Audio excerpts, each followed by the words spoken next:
4 families over there that pretty much were, I think, the strongest as far as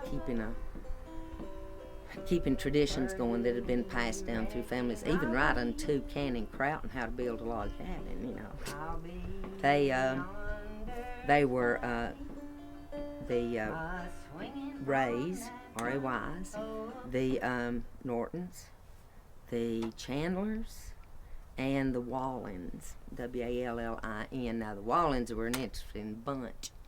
They came over on the second ship with the Puritans, stayed there 6 months, and boy, when it got warm weather, they headed for warmer climes and less of a poisonous religion, I would say. And they dropped the G off the end of their name, and they were English, but they lived in the northern part of England, which is where most of my family came from. There were very few that came from down around London and all. They were more Southern Scottish and Northern English. Then they got some of them bumped to Northern Ireland, and so it's been a steady stream, you know, since they first started coming. And the first bunch, which my family was in, were not fleeing the potato famine. You know, they were coming here because they told them they could own land. Andrew Jackson's related to me somehow, you know, because all the people that lived in what they called the wilderness back in the 1700s, they were all related because they intermarried back into those 4 families. You know, it was, I am related in so many different ways to my parents other than them just being my parents that it's almost funny. As a matter of fact, I tell it as a funny tale, but the one good thing that happened was all that music remained important while they were coming over here.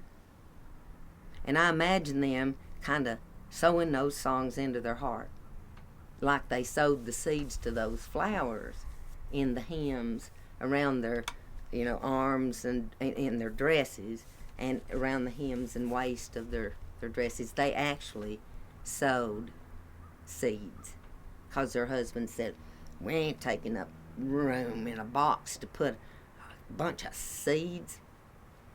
Well, they brought these songs in their heart. I really believe that. And they've saved my life and shaped my life.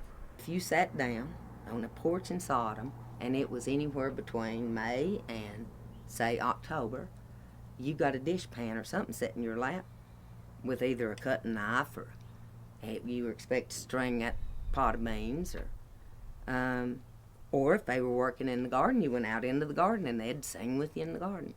You know, that's where I learned pretty fair miss, was out picking beans. And so when I taught it to Sam Gleaves,